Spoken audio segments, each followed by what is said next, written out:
Hello and welcome back. Today we're going to be looking at the Vulcan boss in Tower of Arrogance on hard mode.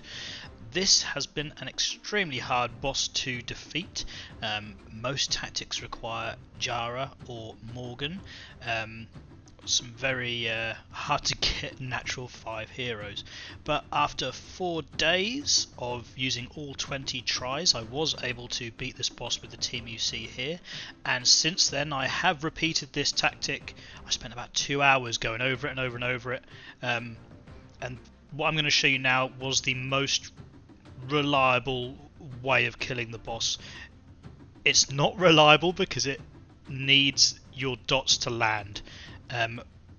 If Sia doesn't land her heal debuff, you can probably quit straight away because it's that important to get all of those debuffs on and for certain characters to not die. So I'm going to go over the team quickly. We've got Freya for invincibility and dots. She will need to be tanky for this. You'll need to have some decent defense. I'm using Ingwe, who hopefully you chose as your Nat 5 selector. I highly advise any player to choose Vulcan, but if you're doing ToAH hard, it's probably too late. Not Vulcan, Ingwe. And then we have Vulcan, one of my favourite champions in the game now. No regret 6-star in this guy. He is so good, useful in different content. He has his continuous damage on his A1, which isn't very reliable on this fight because the boss has such high resilience, but he has a provoke which will help you control Tesla. He can also teleport through to the other side and reposition himself, so it's very useful. And obviously because he's defense scaling, he is very tanky and can do damage relevant to that tankiness, so a brilliant champion for this fight. Here we have Sia. She is going to be our main dotter. Unfortunately she does rely on her A2 to land a heal debuff in order to be able to land her continuous damage.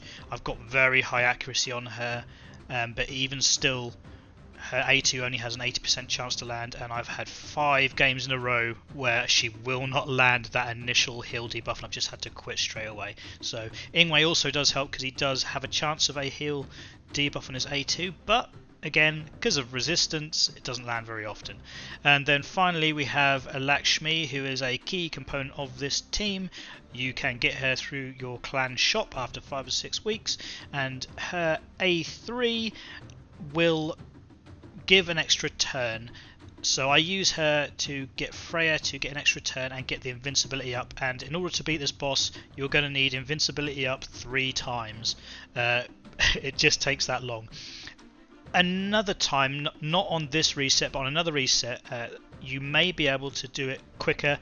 This has been particularly hard because on this reset we have a debuff that causes reflect, and also every time an enemy has a debuff on them they gain defense and speed. So this has been a very tricky reset, but we got there in the end. The other really awesome thing about Lakshmi is that she heals passively every time she takes a turn based on how many buffs she's got, and you'll see me use that quite often. So without further ado, let's get on with it and go through to the walkthrough. Right, to start off with, let's get everyone in their initial positions. Just going to bring Sia down here and surround everyone around Freya,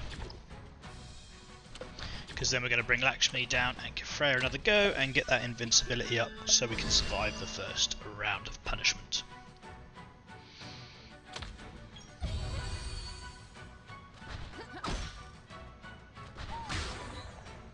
We've seen that the top archer is going for Lakshmi on this occasion. Sometimes she will go for Freya instead, which can change things a little bit.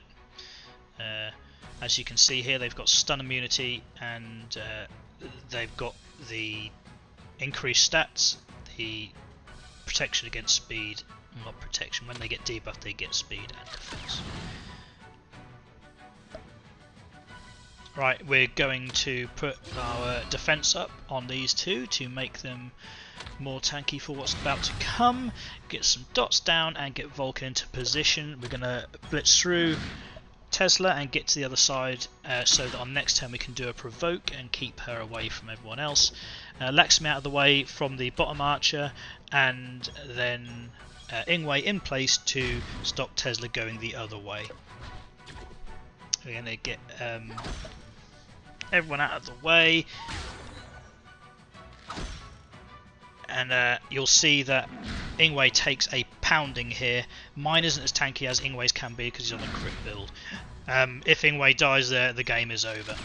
Now we're going to get our dots on. We were fortunate enough to land our heal debuff and get some dots on there as well. Next we're going to just get Ingwe back into position, and we're going to start setting up for the next invincibility once he has put a few more dots on. So here we go. Give an extra turn to Freya, get Freya into position, and now these four are going to survive the next round of attacks. All the time Lakshmi is taking turns, she is healing everyone. She is so invaluable on this fight. We're going to keep her. I've tried to put a continuous damage on the boss there, it didn't work, so I'm just doing a pass to make Lakshmi more defensive, getting Sierra up out of the way so she can put a new heal debuff on. As you can see, I didn't get the heal debuff on, which is really annoying, but we still pulled through anyway. So now I'm thinking, can I use Ingwe to get a heal debuff on the boss? He had one on him, so it might have transferred, but I decided to try and use his A2 to put a heal debuff on, but it just didn't work, and it's very unfortunate. We're going to get some more defense down, just keep Ingwe alive because he's going to get targeted again. And we're going to use our turns. It would be nice if these could land dots, but unfortunately they can't land dots at the moment.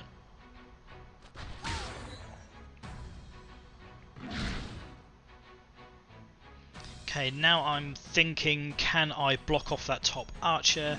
I think it's not going to stop her from actually doing anything, so I just try and get another continuous damage down. Just going to pass turn on Freya so she's a bit more tanky, and the same for Lakshmi, but that archer went for Ingwe anyway. This was a close call on Ingwe, he could have died there. Unfortunately we're still not getting dots on the boss because we don't have that HP debuff. But we're now going to get close to our third round of invincibility. So here we go, let's put it on Freya. Give her another turn. This also heals everyone because Lakshmi's taken a turn.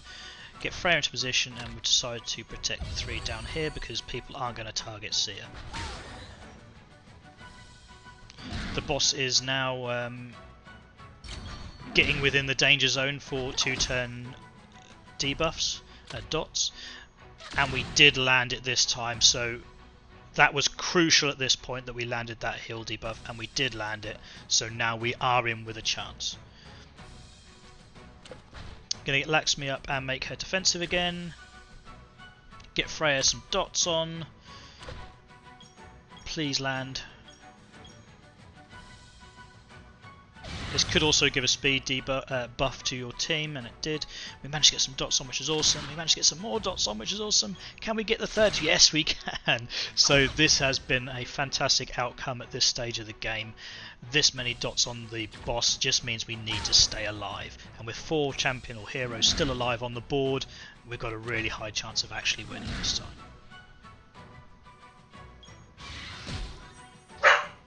Next turn, I think he's dead. Thank you, Luna, for your support. Oh. And there we go, the boss is dead. Luna's really happy about this, she's barking away. So, well done everyone who managed to do this and managed to get the boss down. This was a hard one. Okay, let's take a closer look at our heroes. First of all, we have Freya. As I say, she needs to be able to take a hit, so she's got, it's not a great amount of defense, but you'll see on the runes that I have put a defense rune on her. This is a stun set, although bosses cannot be stunned in ToAH currently because of the affix. That may be different on a different reset. She also has accuracy to try and land those dots. I should lock that rune really. And also speed so that she gets her turns in. She wants to get as many turns as possible to reset her invincibility, but at the same time it is a tricky one because she needs that invincibility to stay on people, so she kind of needs to go after them as well. But if you try and copy my speed on my team, you should be alright. Next we have, let's just go for Vulcan because he's here. As I say, a defense scaling champion, so I use mine for solo farming sealed armory floor 10, so he has self-sustain and revenge on him, but he has resistance on here to stop him getting stunned in that solo, and then I just got defense, as much defense as I can get on him. Accuracy is a nice substat to have because he can land a continuous damage on his A1. But as I say before, on this boss, the boss's resistance is so high he probably isn't going to. Next up we have, well, Laxmi's there, let's do Laxmi. Fantastic hero, you want to be getting in a clan and getting these shards bought as quickly as possible because she is such a good hero. As high a speed as you can get, because every time she takes a turn she heals everyone, and also gets those all her turns reduce those cooldowns for giving Freya her extra turn for invincibility, and also she has a really great I'll show you because I have skilled her. She's got a great defense buff here for 3 turns, which is really good as well. I won't put any more skill ups on her now because I have reached this effect duration on here, and the only thing left is damage, and I don't care about damage on her. For rune speed substats, resistance to stop her getting stunned in other content, and then I've just got HP on here for tankiness. Now we have Sia. Wrong click, clicked as a long click instead of a short click. Sia, I have got 110 accuracy on her. I tried doing this boss with less, and honestly it got a bit more reliable once I got more accuracy on here, but there's still a huge amount of RNG on the boss, so don't take every fight with a pinch of salt, unfortunately. And she's got high speed, so she gets on as many dots as possible, and try to reduce the cooldown of her A2, because if it doesn't land the game's probably over. You can still keep trying, but certainly the first one, if the first one doesn't land, you're probably going to fail. Your second and third you might get away with, so don't give up, but if that first one doesn't land you might as well give up. It's so frustrating. Her runes will be accuracy and speed, and you can give her crit rating. I don't have it. I didn't have the appropriate, because I needed the accuracy, I didn't have the appropriate runes for her for this, but if she has enough crit rate she can also do an action gauge recovery of 15%, but her speed's so high I don't need it for this boss. You don't need it for this boss. Unfortunately, because it's hard mode, you're going to need it to be a bit tanky. The longer she stays up the better. Watching the video, she's usually covered by invincibility, and if she does get hit she's dead anyway, so no, you could probably use her at base 3-star. You probably could. And then finally, who was final? Can we remember? Who on earth was it? Vulcan, Laxmi, Freya, Sia. Oh, Ingwe, of course. I'm so used to ignoring my Nat 5s, but Ingwe, hopefully everyone has got Ingwe. I don't know who you can replace for this, but they just need to stay alive, and if they've got a provoke, fantastic. I don't know what else to say. His element also means that he's going to get targeted by the boss more often, and he's going to get targeted by those rangers more often, so it's hard for me to give you an alternative here. His runes, I have got him set up for farming FAF floor 11, so he's got self-sustain, 2 HP runes, and I've also got him on a crit build. You could change this to a resilience and double HP, but I've got him this way with higher damage because that's how I farm Fafnir, floor 11 quickly. I mean, the fastest time I've done is 2 minutes 10 with him, so as a solo. So it's worth having a high crit on him, but not for this boss. And that is it. This has been an extremely frustrating boss for me, but I got there in the end. It was actually 3 o'clock in the morning and I couldn't sleep, so I had a quick go, and somehow I managed to get the boss down. So until next time, I'll see you in game.